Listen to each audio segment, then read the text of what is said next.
Hello friends, આજના લેક્ચરમાં unit 8 read 1 four youth આવું ટાઇટલ છે.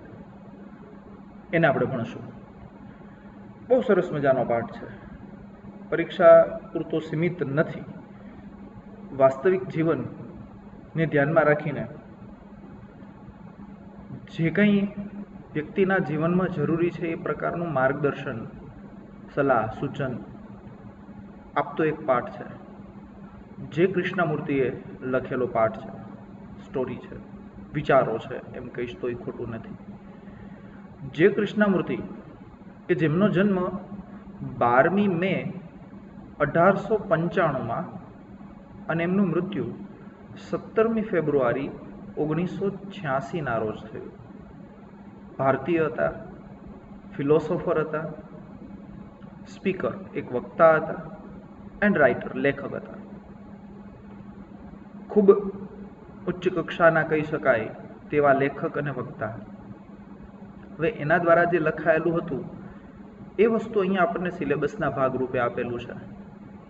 એટલે પહેલાં તો એવું કહીશ કે પરીક્ષાની દ્રષ્ટિએ મહત્વનો પાઠ. આખા પાઠની જે લેંગ્વેજ છે એ ખૂબ લાંબા લાંબા sentences, complex and compound sentences છે. એને ધ્યાનમાં રાખીને આખો પાઠ સમજવો અને પછી યાદ રાખવો મહત્વનો થઈ જાય છે. થોડુંક અઘરું પણ થઈ જશે, પણ વારંવાર વાંચશો પાઠ એટલે વાંધો નહીં આવે.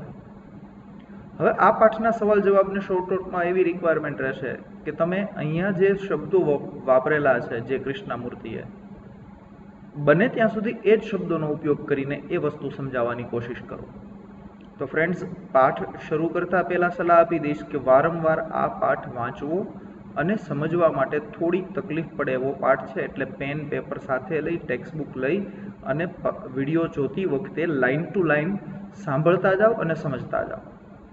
અને જે તે જગ્યાએ કદાચ કંઈ ન સમજાય, કન્ફ્યુઝન લાગે તો એ અંડરલાઇન કરી લો.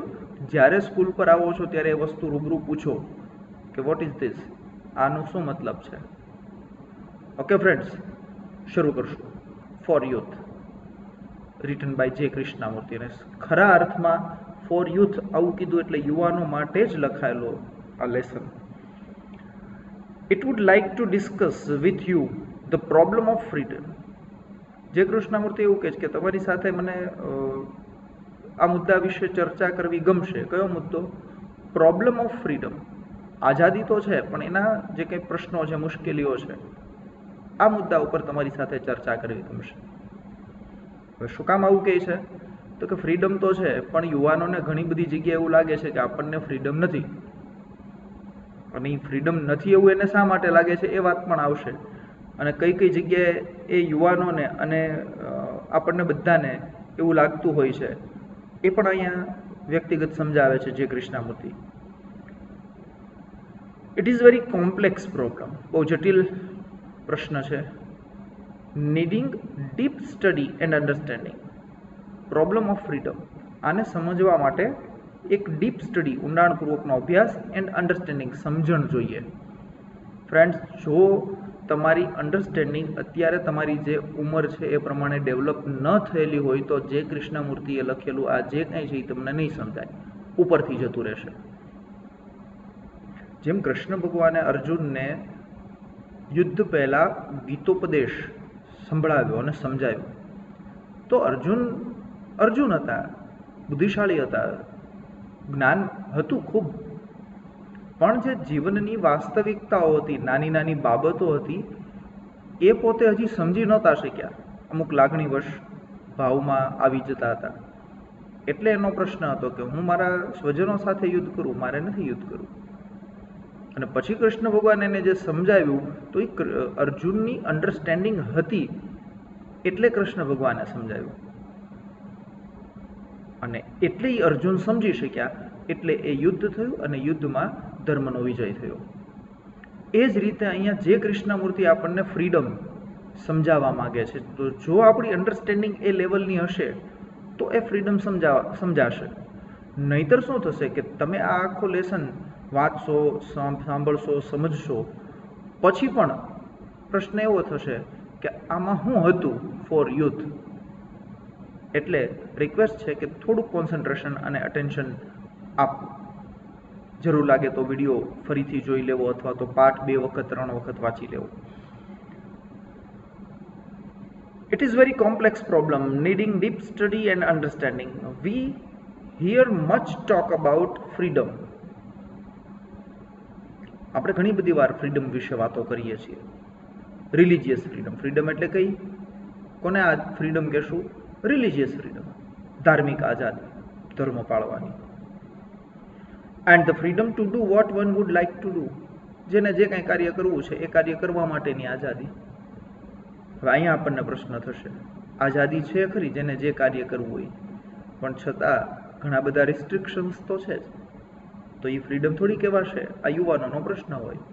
આપણે રાત્રે 12-1 વાગ્યા સુધી રખડવું ફરવું હોય, પેરેન્ટ્સ તરફથી પરમિશન ન હોય, તો ક્યાં આપણને ફ્રીડમ છે એવી?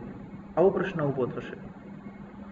Volumes have been written on all these by scholars. આ બધા મુદ્દા ઉપર કેટલાય વોલ્યુમ્સ, કેટલાય અંક સ્કોલર્સ, બુદ્ધિશાળી જ્ઞાતા એવા લોકો દ્વારા લખાઈ ગયા છે. ફ્રીડમ કોને કહેવાય અને હકીકતે ફ્રીડમ શું છે, અને આપણે કઈ ફ્રીડમ જોઈએ છીએ, કેવા પ્રકારની. But I think we can approach to a very simple and directly. પણ મને એવું લાગે છે કે આપણે બહુ simple, we can approach it very simply and directly. આ જે કંઈ બાબત છે ફ્રીડમની, એને બહુ સરળતાથી અને સીધી રીતે આપણે એનો ખ્યાલ મેળવી શકશું, સમજી શકશું. અપ્રોચ મતલબ ટુ મૂવ અથવા તો બીકમ નિયર, નજીક જવું. મેં શબ્દ વાપર્યો ખ્યાલ મેળવી શકવું. બહુ સરળતાથી સમજી શકાય એવો મુદ્દો છે ફ્રીડમ. આવું જે કૃષ્ણમૂર્તિનું કહેવું છે. ફ્રેન્ડ્સ, અહીંયા ફરીથી યાદ કરાવી દઉં, લેંગ્વેજ જે યુઝ કરેલી હશે એમાં શબ્દોસર ટ્રાન્સલેશનમાં ઘણી બધી મર્યાદાઓ રહેશે. એને સીધું જ ઇંગ્લિશમાં સમજવાની કોશિશ કરીએ તો બેટર રહેશે. છતાં મારા પ્રયત્ન હશે કે હું તમને ખૂબ સરળ એવા ભાષામાં, શૈલીમાં સમજાવવાની કોશિશ કરું. આઈ વન્ડર, મને આશ્ચર્ય થશે, if you have ever stopped to, જો એક આખી નવી જ વાત કરે છે ફ્રીડમ સમજાવવા માટે થઈ. If you have ever stopped to observe the marvelous glow in the west as the sun set. શું સૂર્યાસ્તના સમયે તમે ક્યારેય એ દિશામાં ઊભા રહીને નિરાતે નિરીક્ષણ કર્યું છે કેવી રીતે સૂર્યાસ્ત થાય છે? તો કે હા, કર્યું હોય. જ્યારે આપણે ટુરિસ્ટ પ્લેસ ઉપર અમુક જગ્યાએ જઈએ છીએ તો સનસેટ જોતા હોય, તો જે તે દિશામાં મોઢું કરી અને ઊભા રહીને સૂર્ય આથમતો હોય સરસ મજાનું દ્રશ્ય જોતા હોય. With the shy young moon just over the trees. તમે ક્યારેય એવું જોયું છે કે સૂર્યાસ્ત થઈ રહ્યો હોય અને બરાબર વૃક્ષની ઉપર સૂર્યાસ્તની સાથોસાથ ચંદ્રોદય થતો હોય અને આછો આછો ચંદ્ર દેખાતો? આવું ક્યારેય જોયું છે? Often at that hour the river is very calm. અને અવારનવાર જો તમારું નિરીક્ષણ હોય તો જે કૃષ્ણમૂર્તિ જે કહે છે એ તમને ખ્યાલ આવશે કે હા, મેં જોયું છે. અને બરાબર એ જ સમય દરમિયાન નદી ક્યાંય વહેતી હોય નજીકમાં તો જોયું હોય તો એ પાણી એકદમ શાંત હોય એવું ફીલ થશે, એવું દેખાશે, એવો ભાસ થશે. And then everything is reflected on it's surface. અને પછી દરેક વસ્તુ આ પાણીની સરફેસ ઉપર રિફ્લેક્ટ થશે, પ્રતિબિંબિત થશે. શું શું પ્રતિબિંબિત થશે? The bridge, the train that goes over, the tender moon, and presently as it grows dark, the stars. નદીના પાણીમાં શું શું રિફ્લેક્ટ થશે? કે બ્રિજ, એના ઉપરથી જતી ટ્રેન, આકાશના વાદળો, વૃક્ષો, હવામાં ઉડતા પક્ષી, અને રાત પડી જાય એટલે સ્ટાર્સ. આવું બધું એણે જે કીધું એની સાથે મેં ઘણું બધું એડ કર્યું. તો પાણીમાં તો દરેક વસ્તુ પ્રતિબિંબિત થશે. કાંઠે આપણે ઊભા રહીએ તો આપણું દૃશ્ય દેખાશે એમાં. And to observe, to watch, to give your whole attention to something beautiful. અને આપણે આ બધું જોઈએ છીએ, નિરીક્ષણ કરીએ છીએ. Observe, watch, to give your whole attention to it something beautiful. અને જે કંઈક સુંદર છે એને આપણે આપણું સંપૂર્ણ અટેન્શન આપીએ છીએ. જો જ્યારે આવી રીતે કોઈ જગ્યાએ ફરવા જઈએ છીએ અને આવો સનસેટ, તો આપણું અટેન્શન બસ એ જ હોય છે. Why? Because it is a beautiful scene. And to observe, to watch, to to give your noble attention to something beautiful, your mind must be free of preoccupations. Must it not? તમારું mind છે એ એકદમ free થઈ ગયું હશે. શેનાથી? પ્રીઓક્યુપેશન્સ મતલબ વરી, anxiety. હવે તમે ક્યારે આ સુંદર વસ્તુને માણી અને એની સુંદરતાની નોંધ લીધી? તો કે જ્યારે તમારું માઇન્ડ જે છે એ દુનિયાવી ચિંતા, મુશ્કેલી, પ્રશ્નો, વરી, એન્ઝાઇટી આ બંને એના સિમિલર થશે પ્રીઓક્યુપેશન્સના. એનાથી તમે મુક્ત હોય તો તમે એ માણી શકશો. પણ જે તે સ્થળે ગયા અને મગજમાં એ જ ટેન્શન ફરતું હોય, હોમવર્ક નથી થયું, કાલ સ્કૂલે જવાનું છે ને આપણી આગળ હવે ટાઈમ નથી ને હવે થઈ શકે એમ નથી તો સર શું કરશે, આ ચિંતા હોય તો એ બ્યુટી જે છે નેચરની એ આપણે ન માણી શકીએ. પછી કોઈ પણ બાબતને, કોઈ પણ વ્યક્તિ, કોઈ પણ પ્રકારની ચિંતા તો કોઈ પણ પ્રકારની સુંદરતા નથી માણી શકવાની. આ જે કૃષ્ણમૂર્તિએ કીધું છે. અને જો જે કૃષ્ણમૂર્તિ જે કાંઈ અહીંયા કહે છે એ બધું જ વાસ્તવિકતાની ખૂબ નજીક છે અથવા તો વાસ્તવિકતા છે. હું આને કહીશ સત્ય અથવા તો ધ હોલ ટ્રુથ, સંપૂર્ણ સત્ય. ડાયરેક્ટલી, ઇનડાયરેક્ટલી આ બધી જે કંઈ વાતચીત છે એ આપણા ધર્મગ્રંથોમાં જે તે ઋષિમુનિઓ કે ભગવાન દ્વારા ઉપદેશ મારફત આપવામાં આવેલી બાબતો જ છે. જે તે વ્યક્તિ એને સમજ્યા અને પછી એને પોતાની સમજણ પ્રમાણે લખ્યું. ન સમજાય મારી તમારી જેવા આ બધું વાંચીને સમજે અને પછી પોતાનામાં એ વસ્તુ એડ કરે. It must not be occupied with problems. આ જે બ્યુટી છે એ આવા આપણા માઇન્ડમાં જે પ્રોબ્લેમ્સ ભરેલા હોય ને એનાથી જ પ્રાપ્ત થઈ શકતી. વિથ વરીઝ, ચિંતા દ્વારા ન થઈ શકે. વિથ સ્પેક્યુલેશન્સ, સ્પેક્યુલેશન મતલબ વંડર, સ્પેક્યુલેશન મતલબ વંડર. તો એનાથી પણ આ વસ્તુ પ્રાપ્ત નથી થતી. આપણું માઇન્ડ જે તે બાબત ઉપર કેન્દ્રિત હોવું જોઈએ. એ સિવાયની બાબત ઉપર કેન્દ્રિત હોય તો તમે બ્યુટીને એન્જોય કરી શકવાના નથી. It is not it is only when the mind is very quiet. ક્યારે પ્રાપ્ત કરી શકશો બ્યુટી? ક્યારે માણી શકશો? જ્યારે માઇન્ડ એકદમ શાંત હોય. That you can really observe. For then the mind is sensitive to extraordinary beauty. Mind એકદમ શાંત હશે ત્યારે જ તમે આ બ્યુટી ઓબ્ઝર્વ કરી શકશો, જે દર્શાવે છે કે આપણું માઇન્ડ છે એ બ્યુટી પ્રત્યે એક્સ્ટ્રા ઓર્ડિનરી સેન્સિટિવ છે, લાગણીશીલ છે, સંવેદનશીલ છે. અને વાસ્તવિકતા છે કોઈ પણ સુંદર વસ્તુ પ્રત્યે આપણું માઇન્ડ, આપણું નહીં કોઈ પણ સજીવ માઇન્ડ ખૂબ જ સેન્સિટિવ હોય. And perhaps here is clue to our problem of freedom. અને કદાચ આ જ બાબતોમાં આપણા જે ફ્રીડમને લગતા પ્રશ્નો છે, મુશ્કેલીઓ છે, મૂંઝવણ છે, એનું સોલ્યુશન છે. અહીંયા કંઈક એને વાત કરી દીધી જેના મારફત આપણે આપણી રીતે સમજી લેવાનું હતું. હવે એ પોસિબલ નથી એટલે એ થોડુંક સમજાવે છે. Now what does it mean to be free? Free, આઝાદ. એનો મતલબ શું? મન થાય ત્યારે મન થાય એ કામ આપણને કરવા મળે એ આઝાદી કહેશું? સવારે નિરાતે આપણી ઊંઘ ઉડે ત્યાં સુધી આપણને કોઈ ઉઠાડે જ નહીં, આઝાદી કહેશું? રાતે મન થાય ત્યાં સુધી ભાઈબંધ દોસ્તાર બાર ચાની લારીએ બેઠા બેઠા ગપ્પા મારવા અને મન થાય ત્યારે ઘરે જઈને હોઈ જાય તોય આપણને કોઈ પૂછે નહીં, ઇઝ ઇટ ફ્રીડમ? વિચારવાની વાત છે. What does it mean to be free? જો દરેકના માટે ફ્રીડમની વ્યાખ્યા અલગ અલગ છે અને દરેકના માટે ફ્રીડમ અલગ અલગ પ્રકારની છે. Is freedom as matter of doing what happens to suit you? શું ફ્રીડમ એટલે એનો મતલબ એવો છે કે તમને જે વ્યાજબી લાગે એ તમને કરવા મળે એટલે ફ્રીડમ? એમ જો પ્રશ્ન પૂછે છે ને વેધક પ્રશ્ન છે ને થોડાક એગ્રેશન સાથેના પ્રશ્ન છે. This you do anyway, anyhow. અને તમને ગમે છે, કંઈક રહી ગયું. Is freedom as matter of doing what happens to suit you? Going where you like, મન થાય ત્યાં જવું, આ ફ્રીડમ?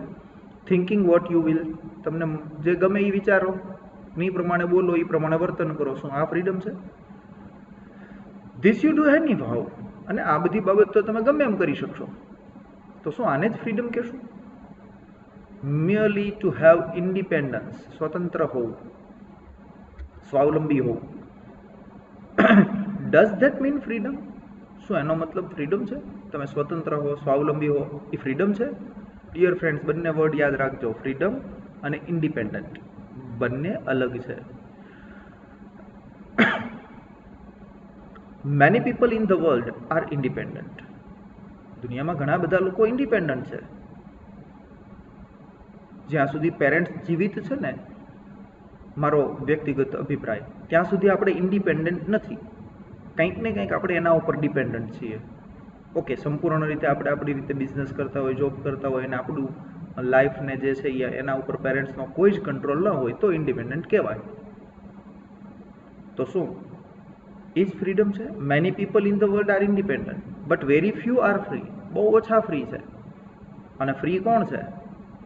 મને પૂછવામાં આવે તો હું એમ કહીશ કે આ બેઠેલા અને વિડીયો જે જોવે છે તમામ સ્ટુડન્ટ્સ ફ્રી છે. બાકી હોય ભણવાના હજી બધા ફ્રી છે. અને પછી કંઈ જ નથી ફ્રીડમ. ઓકે, સાવ એવું નથી, પણ a part of job freedom. Controlling કંઈક હોય છે, છતાં કંઈ નથી હોતું, છતાં કંટ્રોલિંગ છે. But very few R free. Freedom implies great intelligence. જો ફ્રેન્ડ્સ, અહીંયા બહુ મહત્વની વાત કરી. ફ્રીડમ માટે જરૂરી છે ગ્રેટ ઇન્ટેલિજન્સ. તમે બુદ્ધિશાળી હોવા જોઈએ તો તમને ફ્રીડમ છે. Implies, suggest. તો ફ્રીડમ કોને છે? તો કે જે બુદ્ધિશાળી છે એને ફ્રીડમ છે. Does it not? શું એવું નથી? જો બુદ્ધિશાળી છે એને ફ્રીડમ છે અને એ ફ્રી છે, તો મતલબ બુદ્ધિશાળી નથી એને ફ્રીડમ નથી. ઓકે, તો કોને બુદ્ધિશાળી કહેવાય અને કોને બુદ્ધિશાળી ન કહેવાય? ઇન્ટેલિજન્સ. હવે એની વ્યાખ્યા ક્યાંક વિચારવા જવી પડે, એ સમજવાની કોશિશ કરવી પડે. દરેક વ્યક્તિ પાસે બુદ્ધિ છે અને દરેક વ્યક્તિ પોતપોતાની રીતે બુદ્ધિશાળી છે, છતાં ફ્રીડમને ધ્યાનમાં રાખીને વાત કરે છે. To be free is to be intelligent. But intelligence does not come into being by just wishing to be free. પણ કોઈ વ્યક્તિ ખાલી પોતાની ઈચ્છા રાખે કે હું ફ્રી હોવો જોઈએ, તો એનાથી ઇન્ટેલિજન્સ નથી આવી જતી. બુદ્ધિશાળી હોય તો એને ફ્રીડમ છે, પણ ખાલી ફ્રીડમની અપેક્ષા રાખવાવાળા વ્યક્તિ કંઈ બુદ્ધિશાળી થઈ જતા નથી. It comes into begin only when you begin to understand your whole environment. Freedom ક્યારે આવે છે? બુદ્ધિ ક્યારે આવે છે? તો કે જ્યારે તમે તમારું હોલ એન્વાયરમેન્ટ, સંપૂર્ણ એન્વાયરમેન્ટ જે છે એને સમજવા લાગો છો ત્યારે. તો સોશિયલ, સામાજિક, રિલિજિયસ, ધાર્મિક, પેરેન્ટલ, પૈતૃક એન્ડ ટ્રેડિશનલ ઇન્ફ્લુઅન્સીસ, અને પરંપરાગત જે કંઈ ઇન્ફ્લુઅન્સીસ, અસરો છે તે એને તમે સમજવા લાગો છો.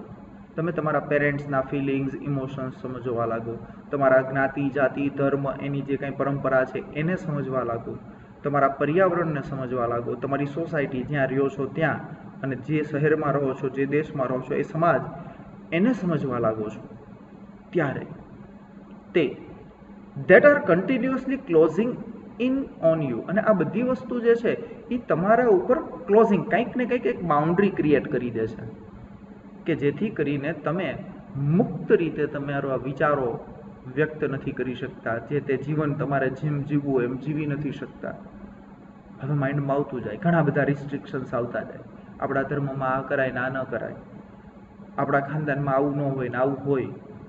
આ ઇનડાયરેક્ટલી રિસ્ટ્રિક્શન્સ છે અને તમે એને ફોલો કરો છો તો તમે ફ્રી નથી. તમે ફોલો નથી કરતા તો શું થાય આપણને ખબર હોય. ઘરેથી કીધું હોય કે કપાળમાં આ રીતે તિલક કરવું જરૂરી છે, એનો માટે કમ્પલસરી કરેલું હોય કે કાનમાં બુટ્ટી પહેરવી, હાથમાં બંગડી પહેરવી કમ્પલસરી છે. આપણા ઘર કુટુંબમાં આ રિવાજ છે ને એમ જ હોય, ભલે સ્કૂલે જવાનું હોય, અને તમે એને ફોલો કરો છો. નથી કરતા તો શું થાય ઘરે ખબર છે, કકળાટો શરૂ થઈ જાય તરત, આમ ને તેમ. પણ જો એ જ વસ્તુ સમજાવવા માટે જે કૃષ્ણમૂર્તિ આપણને વાત કરે છે.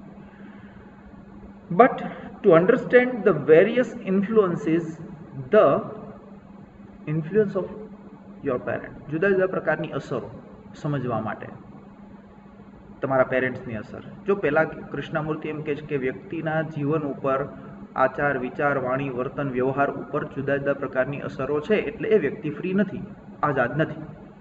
અને એ બધી જે અસરો છે એ સમજવા માટે પહેલાં કહે છે યોર પેરેન્ટ્સ, એને સમજવાની જરૂર છે. Of your government or society, તમારી જે ગવર્મેન્ટ છે, સરકાર, સોસાયટી, સમાજ. Of the culture two which you belong, તમે જે કલ્ચર, સંસ્કૃતિમાંથી આવો છો એને સમજવાની જરૂર છે. ઓફ યોર બિલીફ્સ, તમારી માન્યતાઓ. ઓફ યોર ગોડ્સ, ભગવાન. ભગવાન મતલબ અહીંયા ભગવાન દ્વારા કહેવાયેલી વાતો, એને લગતી વાતો, ધર્મને લગતી બાબતો, બધું આવી ગયું. એન્ડ સુપરસ્ટિશન્સ, અંધશ્રદ્ધાઓ. Of the tradition to which you conform unthinkingly to understand all this and become free from them require deep insight. આ બધી જ બાબતોની જે કાંઈ અસર છે એ તમે સમજવા જોઈએ, અને સમજ્યા પછી which you conform unthinkingly to understand, તમને વિચાર્યા વગર કન્ફર્મ નથી કરવાનું, વિચાર્યા પછી કન્ફર્મ કરવાનું છે, તમે સમજી શકો છો. ઓલ ધીઝ, આ બધું જ. And become free from them requires deep insight. અને આ જે બધી બાબતો છે એમાંથી મુક્ત થવા માટે ડીપ ઇનસાઇટ, ખૂબ જ એક આંતરસૂઝ જેને કહેવાય, એની જરૂર છે. શેમાંથી? સમજીને છટકવા માટે, બહાર નીકળવા માટે. તો કે જે કોઈ આપણી ટ્રેડિશન્સ છે, અહીંયા જે વાત કરી, ઇન્ફ્લુઅન્સીસ છે, પેરેન્ટ્સ, ગવર્મેન્ટ, સોસાયટી, જો આપણી ઉપર બધાની અસર છે, આપણી સિવાય આપણી ઉપર બધાની અસર છે. મારા શબ્દ ધ્યાનથી સમજજો. હવે એ અસર આપણા પેરેન્ટ્સની, brother, sisters, relative, society, government, ધર્મ, જ્ઞાતિ, જાતિ, સ્કૂલ ટીચર્સ, સોસાયટી, બધાની અસર આપણી ઉપર છે. ફિલ્મ્સ, એક્ટ્રેસીસ, એની અસર તો બહુ છે. એડવર્ટાઇઝમેન્ટ, આ તો ભયંકર. ગમે એવો વ્યક્તિ હોય ને મજબૂત પાડી દેવો એટલે એડવર્ટાઇઝમેન્ટ, એટલે એ માણસનું માઇન્ડ ચેન્જ થઈ જ જાય. એની અસરો છે. મોબાઈલ ફોન આવ્યા પછીથી તો આપણી સિવાય આપણા ઉપર બીજા બધાનો કંટ્રોલ છે. આમ કહીએ તો કાંઈ ખોટું નથી. અને આ સમજવા માટે, આમાંથી બહાર નીકળવા માટે ડીપ ઇનસાઇટ, ખૂબ જ આપણી સમજણ શક્તિ હોવી જોઈએ. બરાબર? અહીંયા ઇનસાઇટ મતલબ ability to understand people and situation in very clear way. આંતરસૂઝ, આવો મેં શબ્દ વાપર્યો હતો. બીજો એક શબ્દ છે કોઠાહૂજ. આ હોવી જોઈએ. જન્મજાત હોય જ દરેકમાં, કોઈ વ્યક્તિ એમને નથી જન્મતો, આવું મારું કહેવું છે. પણ આપણી જે કંઈ કોઠાહૂજ છે, સમજણ શક્તિ છે, આંતરસૂઝ છે, એની ઉપર આ બધાની જે અસર, જેની હમણાં વાત કરી, એનો એક પડદો પડી જાય છે. એટલે વ્યક્તિ પોતે પોતાની આંતરસૂઝ કે કોઠાહૂજનો યુઝ નથી કરતો. થોડાક ટાઈમ પહેલાં એક બહુ નાની અમથી સ્ટોરી સાંભળવા મળી. ફટાફટ ટૂંકમાં કહી દઉં. મને ખ્યાલ છે મારો ટાઈમ ભાગતો જાય છે, લેસન બહુ મોટો છે, મારે ઘણું બધું વાત કરવાની છે, પણ સ્ટોરી બહુ સરસ છે, યાદ આવી ગઈ તો. બે બાળકો ગામમાં આવ્યા દોડતા દોડતા, ઘરે ગયા. બે ભાઈબંધ. પેરેન્ટ્સને કીધું કે મારો આ ભાઈબંધ, બેની વચ્ચે ઉંમરનો ડિફરન્સ 2-3-4 વર્ષનો હશે.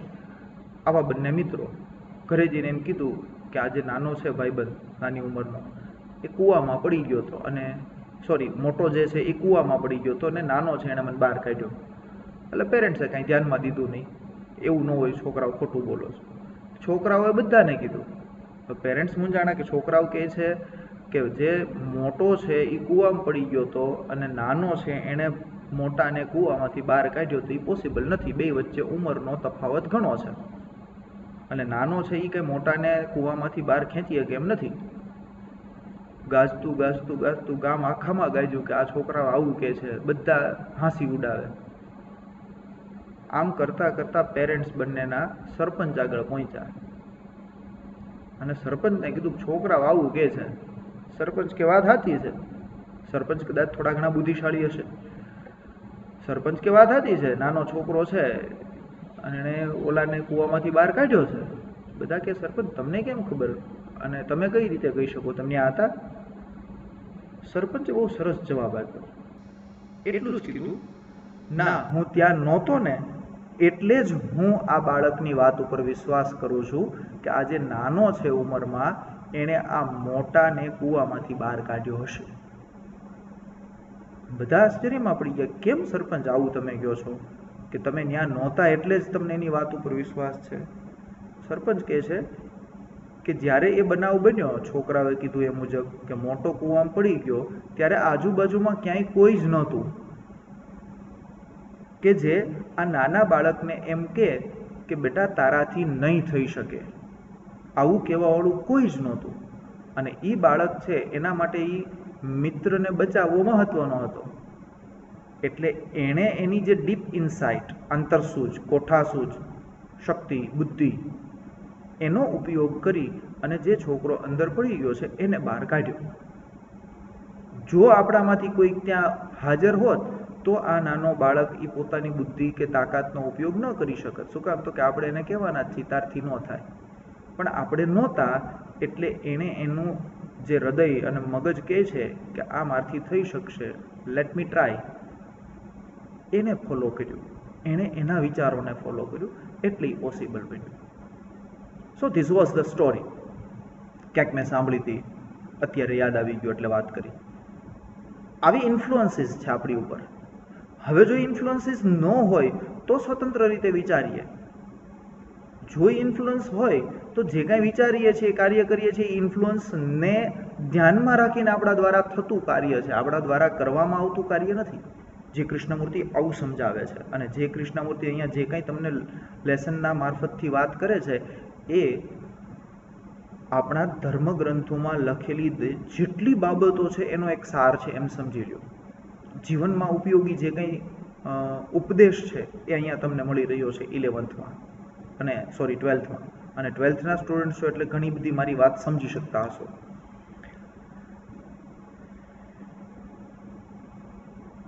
Influence of your parents, your government, society, of culture to which you belong, of your beliefs, your gods and superstitions, of the tradition to which you conform unlikingly. To understand all this and become free from them requires deep insight, but you generally give in them. But generally તમે છોડી દો છો because inwardly you are frightened. આંતરિક રીતે તમે frightened, ડરેલા હો છો. શું કામ ડરેલા હો છો? તો કે બીજાની અસર તમારી ઉપર છે એટલે. હવે જ્યારે કોઈ વ્યક્તિ કોઈ બાળકને, નાના બાળકને હજી તો બાખોડિયા ભરીને 4 પગે હાલે છે, એને તમે એમ કહો જ નહીં કે તું પડી જાયશ, વાગશે, જમીન ઉપર ગરોળી દોડી જતી હોય તો એ બાળકને તમે એમ કહો જ નહીં કે એ ગરોળી છે, ભાગો રે. તો એ બાળક માટે એ ગરોળી કંઈ જ નથી, પકડી લેશે, કદાચ પકડવા દોડશે અને કદાચ ગરોળી ભાગી જશે. આવા દ્રશ્યો જોયા હોય. શેરીના કૂતરા હોય, નાના બાળકો રમતા હોય, પૂંછડી પકડીને ખેંચતા હોય, પણ આપણે જઈએ તો આપણને એમ થાય હરલે અને આપણે એને હાફળા ફાફળાથી બાળકને લઈ લઈએ તો બેટા કૂકું કહેવાય, કરડી જાય. તો એ આપણે એને સમજાવ્યું કે એ કરડી જાય. બાકી બાળકને તો એ જરાય ભય નથી. તો ઓલા ડોગને ખબર છે કે આ મને કંઈ નુકસાન નથી કરવાનું. You are afraid of not having a good position in life. ભય છે આપણા હૃદયમાં, એટલે જે કંઈ આંતરસૂઝ છે એ નથી બહાર આવતી. અને ભય શેનો છે? You are afraid of not having a good position in life. જીવનમાં સારી પોઝિશન ઉપર નથી એનો ભય. જો દરેકના માટે ભય અલગ અલગ છે. તમે સ્ટુડન્ટ છો, તમને ભય શું છે? માર્ક્સનો. ઓછા માર્ક્સ આવશે તો, હોમવર્ક નહીં થાય તો, લેક્ચર નથી જોયો, ફોલોઅપમાં પૂછશે તો, કંઈક પ્રકારના ભય છે જીવનમાં. You are afraid of what your priest will say.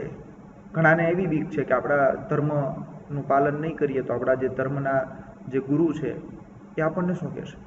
You are afraid of what your priest will say. You are afraid of not following tradition. તમે પરંપરાનું પાલન નથી કરતા એનો ભય છે. Of not doing the right thing. સાચું કામ નથી કરતા એનો ભય છે. But freedom is really a state of mind in which there is no fear or compulsion, no urge to be secured.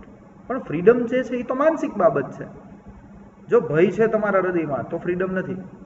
પણ ફ્રીડમ તો અહીંયા એમ કહે છે કે સ્ટેટ ઓફ માઇન્ડ તમારા માનસિક બાબત છે. In which there is no fear, અને એમાં ફિયરની કોઈ જગ્યા જ નથી.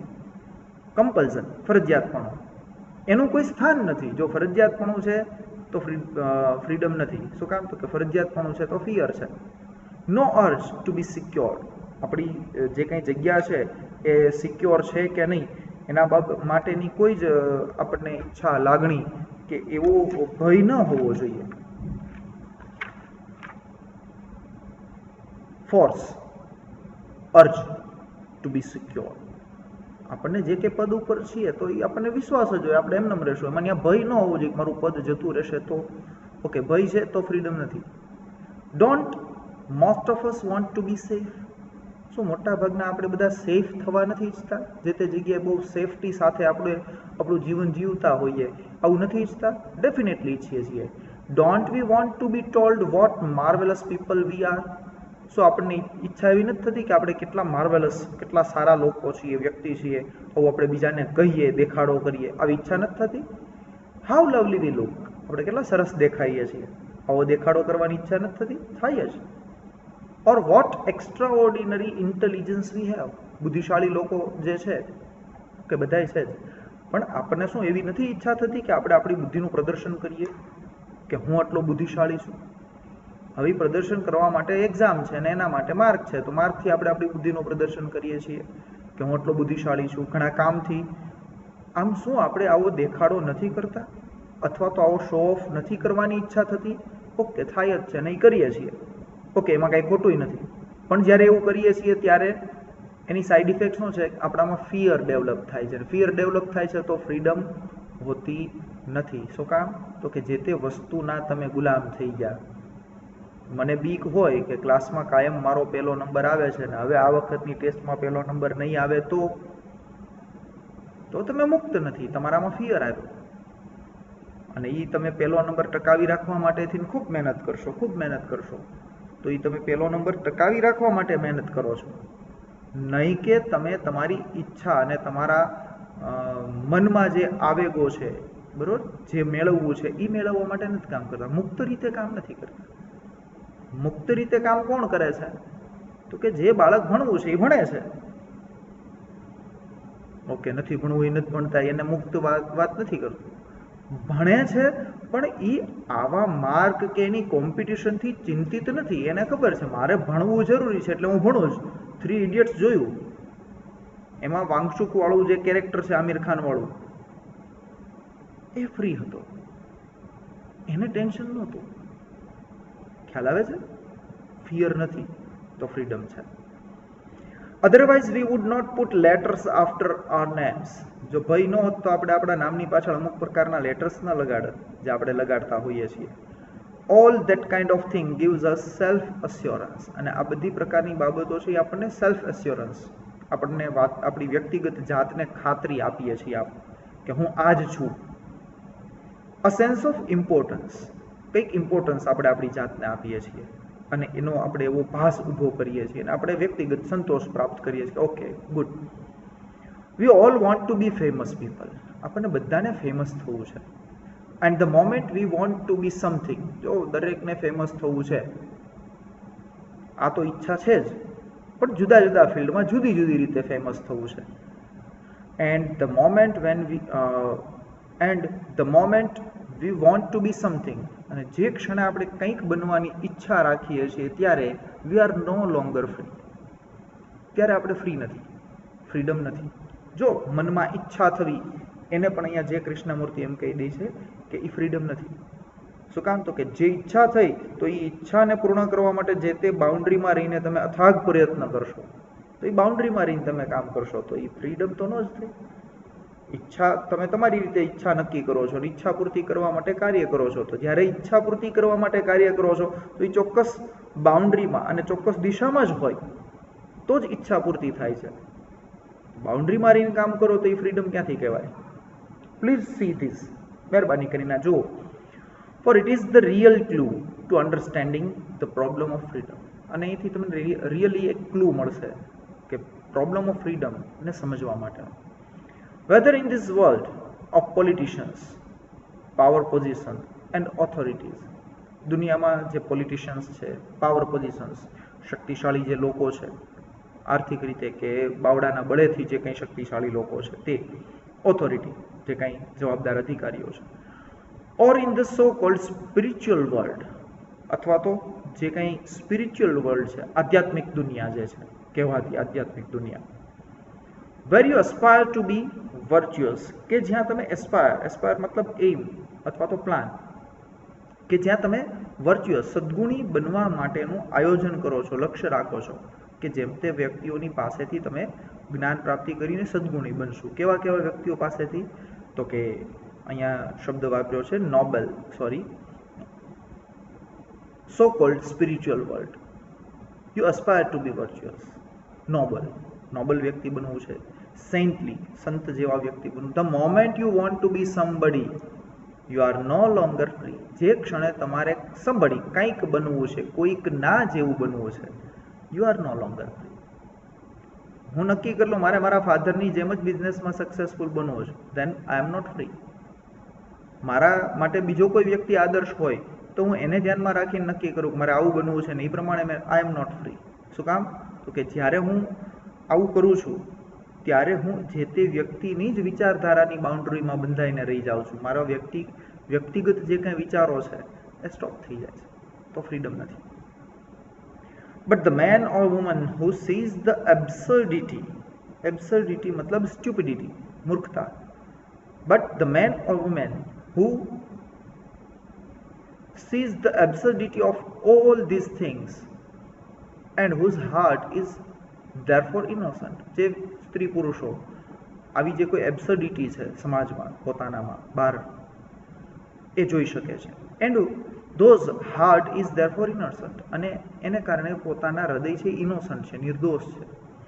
and therefore not moved by desire to be somebody, અને એવા લોકો પોતે સમબડી કોઈકના જેવા બનવા છે એવી ડિઝાયર, ઈચ્છા ધરાવતા નથી. સચ અ પર્સન ઇઝ ફ્રી. આવો વ્યક્તિ ફ્રી છે, ફ્રીડમ એને છે. કોને ફ્રીડમ છે? તો કે જે વ્યક્તિ પોતે બીજાના જેવો બનવાની ઈચ્છા ધરાવતો નથી, પોતે પોતાની રીતે જ જીવન જીવે છે, પોતાના જ વિચારો છે એને જ એપ્લાય કરે છે, તો એ ફ્રી છે. If you understand the simplicity of it, જો તમે એની સિમ્પ્લિસિટી સમજી શકો તો ફ્રીડમની, you will also understand its extraordinary beauty and depth. તો તમે એની એક્સ્ટ્રાઓર્ડિનરી, અસાધારણ સુંદરતા, બ્યુટી એન્ડ ડેપ્થ, ઊંડાણ પણ સમજી શકશો. ફ્રીડમ બહુ સિમ્પલ વસ્તુ છે અને એની જો સિમ્પ્લિસિટી સમજી શકાય તો ફ્રીડમ જે છે એની એક્સ્ટ્રાઓર્ડિનરી બ્યુટી અને ડેપ્થ સમજી શકાય. અંગ્રેજોએ આપણા ઉપર રાજ્ય કર્યું, એને જ ગુલામી કીધી એવું નથી. આપણે આપણા વિચારોના પણ ગુલામ છીએ અને એ વિચારો આપણા પોતાના નથી, એટલે બીજા ઉપર આધારિત છે. એટલે આપણે વ્યક્તિ કેવી તુચ્છ બાબતમાં ડિસિઝન આપણે બીજાને ધ્યાનમાં રાખીને લઈ લઈએ. હોટલમાં જમવા જઈએ, મગાવો ને તમને જે મન થાય મગાવો. શું કામ તમને મન થાય? તમને મન થાય પોતાને એવું કેમ ના મગાવો? આપણે ઈ રાહે જોઈએ કે ઈ જે મગાવે એવું આપણે મગાવીએ. શું કામ આપણું પોતાનું સિલેક્શન ન હોય? આવી તો ઘણી બધી બાબતોમાં એક્ઝામ્પલ આપી શકાય કે જેથી કરીને એ વસ્તુ સાબિત થઈ શકે કે વી આર નોટ ફ્રી. અમુક વસ્તુનું સિલેક્શન કરવાનું છે તો આપણે 5 જણાને પૂછશું, ઓપિનિયન લેશું. Actually we are not having the opinion from others.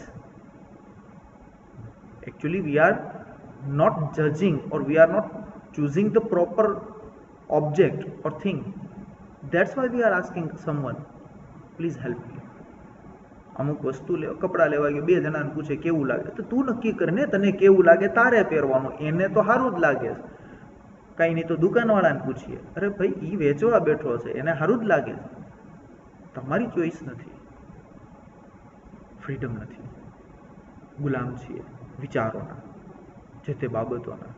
શરૂઆતમાં ઘણું કીધું, એવી બધી બાબતોના આપણે ગુલામ છીએ. After all examinations are for that purpose. હવે જો આપણી વાત આવી વિદ્યાર્થીને, શિક્ષકની પરીક્ષા જે છે એ કયા હેતુથી છે?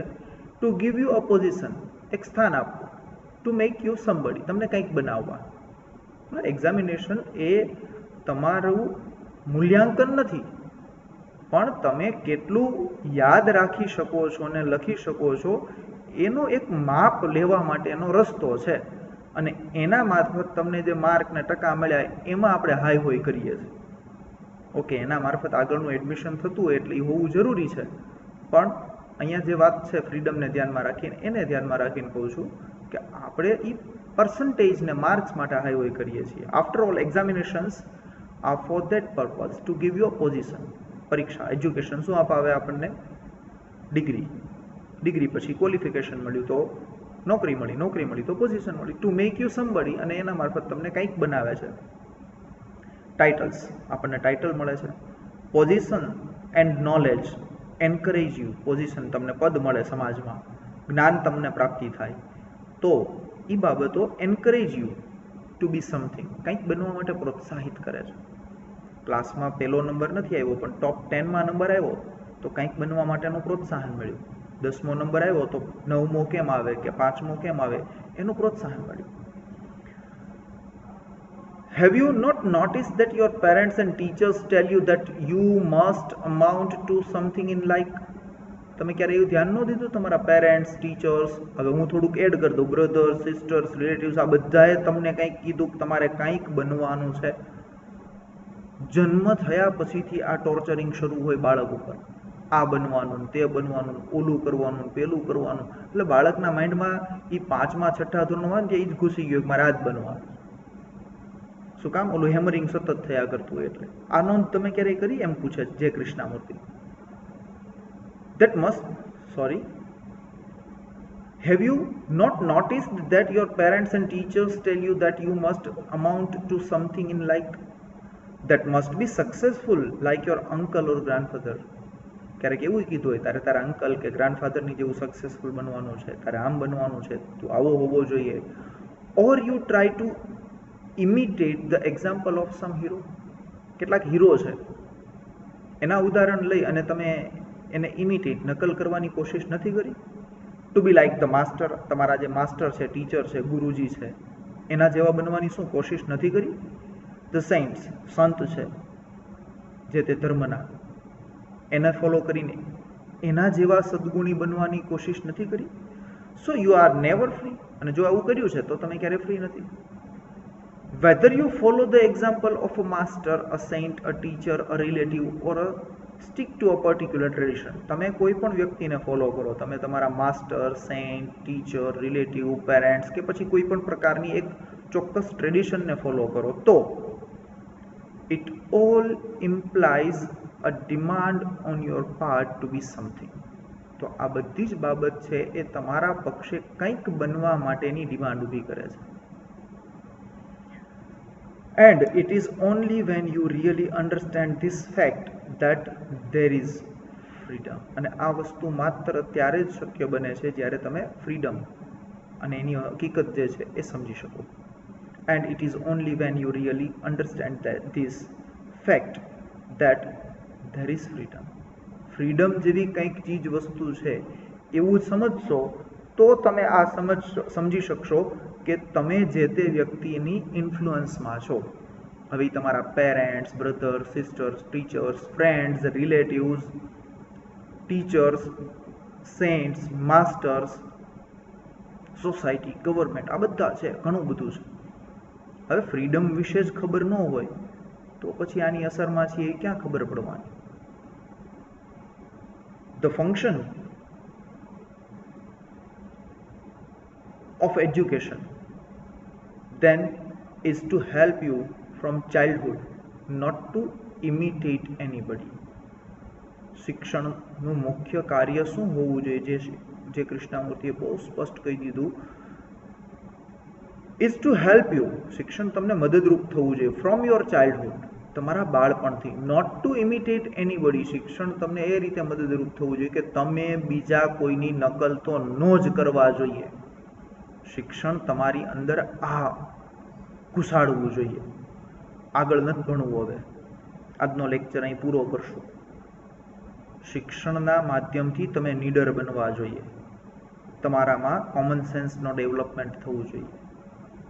કઈ વસ્તુ તમારા માટે સારી, કઈ નહીં, એ તમને વ્યક્તિગત જ્ઞાન થવું જોઈએ. શિક્ષણનો હેતુ એ છે કે તમે દુનિયાવી જે શાણપણ છે એને સમજો. શિક્ષણનો હેતુ એ છે કે તમે તમારા માટે શું કરવું જોઈએ, શું ન કરવું જોઈએ, કઈ વસ્તુ સારી ને કઈ નહીં એ તમે નક્કી કરતા થાવ. આ સમજણ શક્તિ કેળવવી એ શિક્ષણનો હેતુ છે. તમારા